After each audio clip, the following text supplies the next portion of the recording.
না তুলে দেখ, আমার বাবা টাকা বের করছে। ও এটা গাইস দেখো বাবা আমাকে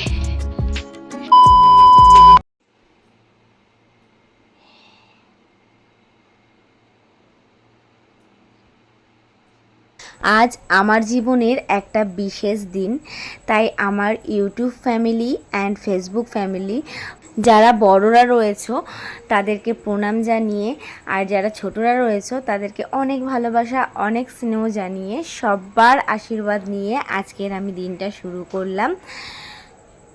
আজকের দিনে তোমাদের সবার আশীর্বাদ আমার একান্তই প্রয়োজন, আর তোমরা সবাই আশীর্বাদ করো যেন আমার স্বপ্নগুলো আমি খুব তাড়াতাড়ি পূরণ করতে পারি, আর মনের সব আশা যেন খুব তাড়াতাড়ি আমার পূরণ হয়। হেই গাইস, গুড মর্নিং সবাইকে।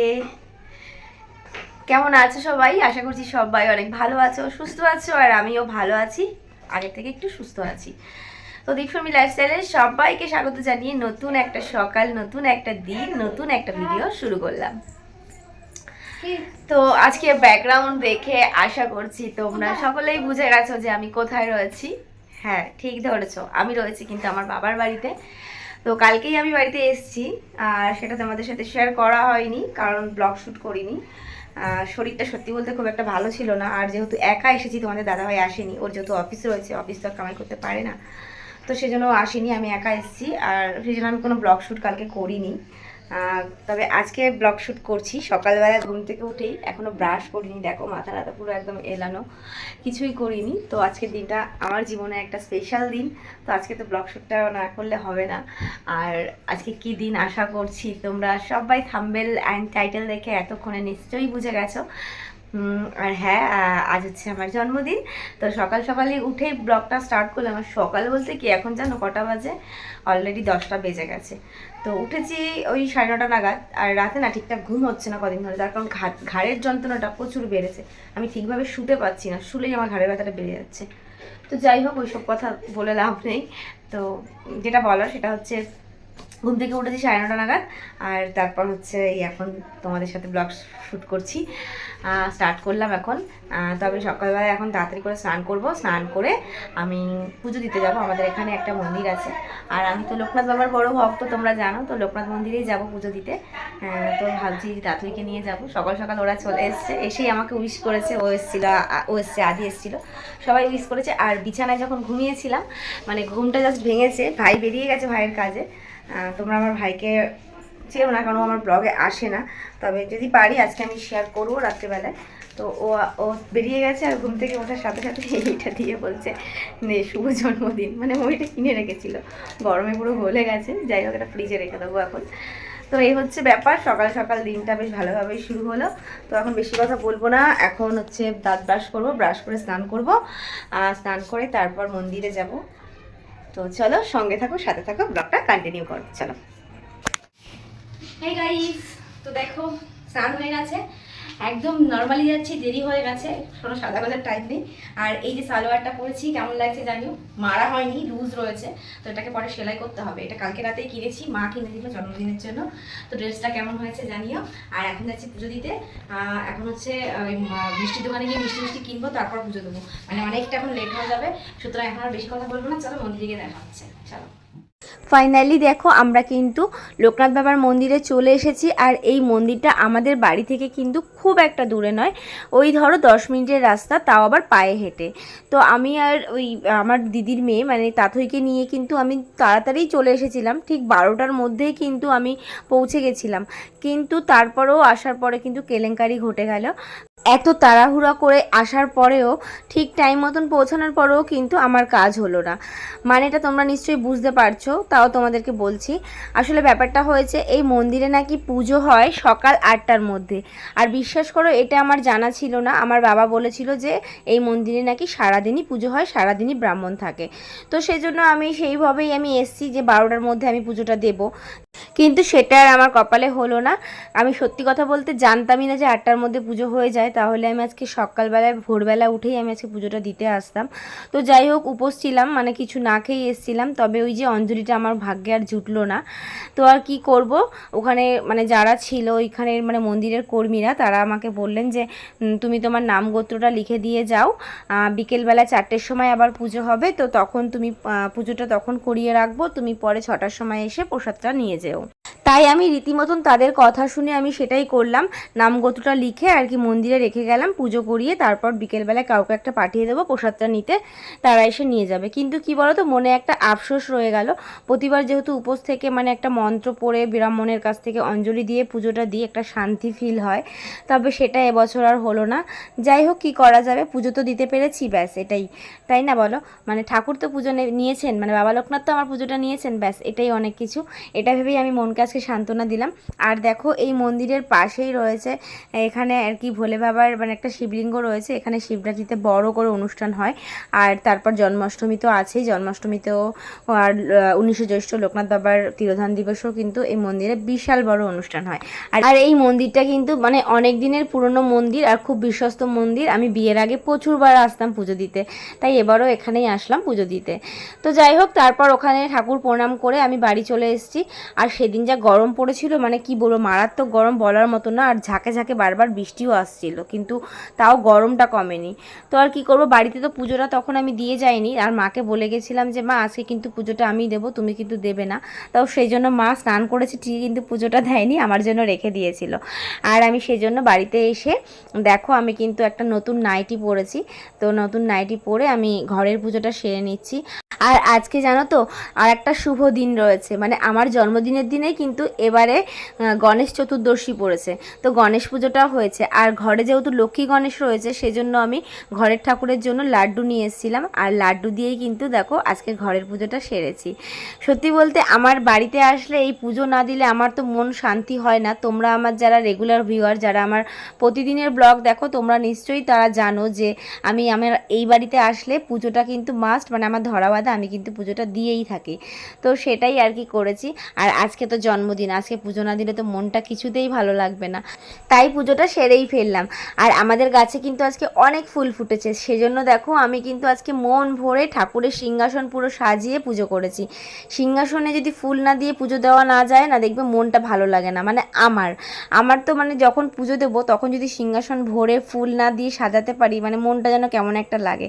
আর আজকে আমাদের গাছে প্রচুর ফুল ফুটেছে, তাছাড়া বাবা ফুলও কিনে এনেছিল, তো সেগুলো দিয়ে আজকে পুজোটা সেরেছি। তো আমাদের ঠাকুরকে কীরকম লাগছে সিংহাসন এভাবে সাজিয়ে, তোমরা কিন্তু অবশ্যই কমেন্ট করে জানিও।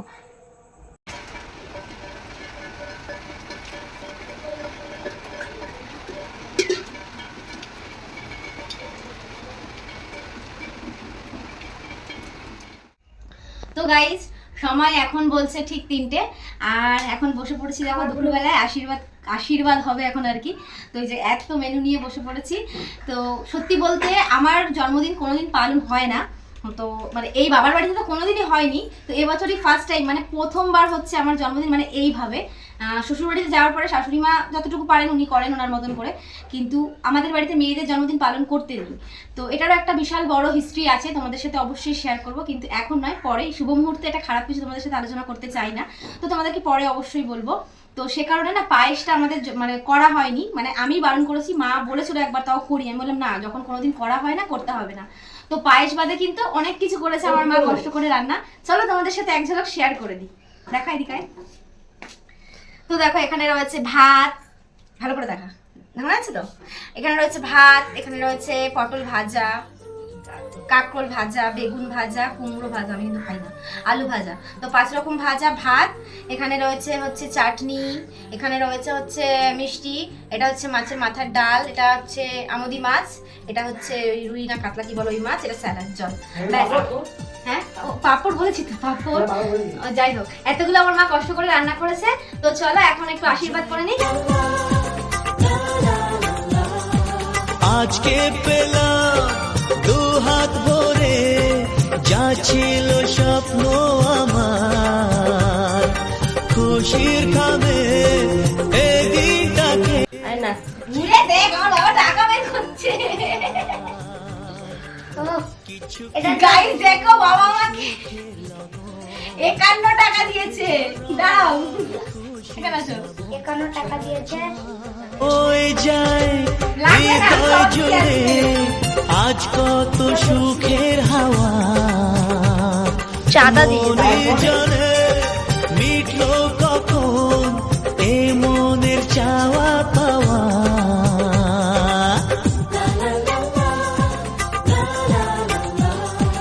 যায় বয়ে যায় হৃদয় জুড়ে আজ কত সুখের হাওয়া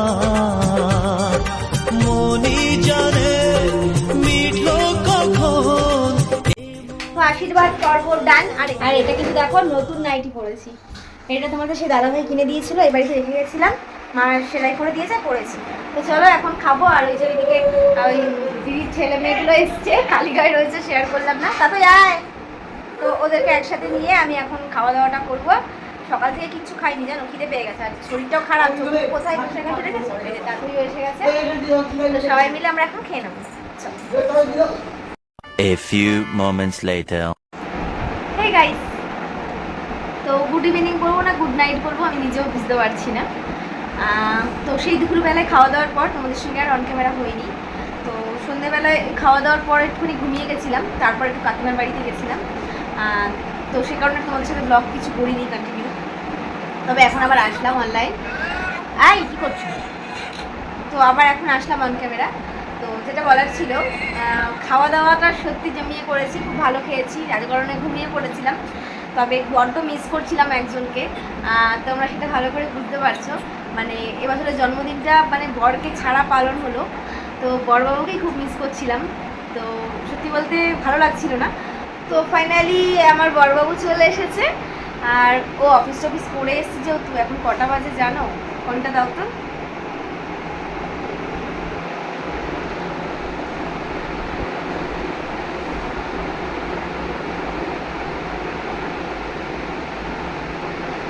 দশটা 25, মানে 10টা নাগাদ এসছে। তো এসেই দেখো বিশ্রাম নিচ্ছে, হাঁপিয়ে গেছে। মুখ দেখাবে না? হ্যাঁ। তো ওকে দেখানোর জন্যই তোমাদের সাথে অন হলাম। আর আজকে কোনো রকম কোনো কিছু মানে সেলিব্রেশন করিনি, যেহেতু অনেকটা রাত করে ফেলেছে, আর ভাইও নেই, তো সেই জন্য কোনো রকম সেলিব্রেশন হয়নি, তাই তো? সেলিব্রেশন কবে হবে একটু বলো। হবে না? সেলিব্রেশন হবে না? সত্যি হবে না? সেলিব্রেশন হবে না? তাহলে হবে না। যাই হোক, এখন খাওয়া দাওয়া হবে রাতে, খাওয়া দাওয়া করে ব্লগটা আমি শেষ করে দেবো, ঠিক আছে? তো তোমাদের দাদাভাই আজকে আছে বাড়িতে, তো কালকেও হয়তো থাকবে।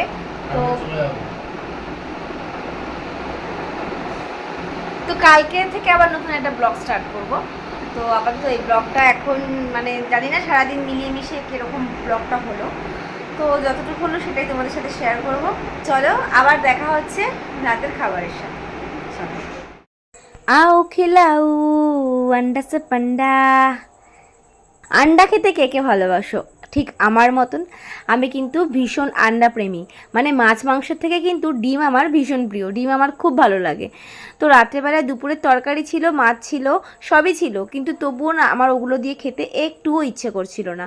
তাই মাকে বললাম, মা তুমি আমাকে একটা ডিম সিদ্ধ করে দাও আর ডাল দাও, ডাল দিয়ে আর ডিম সিদ্ধ দিয়ে আমি আজকের ভাতটা খাবো। তো সেটাই আমি আজকে রাতে ডিনার করলাম। তো গাইস ফাইনালি বিছানা রেডি, বিছানা রেডি। আর তোমাদের দাদাভাই আর আমি এই ঘরে শুয়েছি, মারা ওই ঘরে শুয়েছে। তো চলো ব্লগটা এখানে শেষ করছি। তো দিনটা সব মিলিয়ে মিশিয়ে ভালোই কাটলো।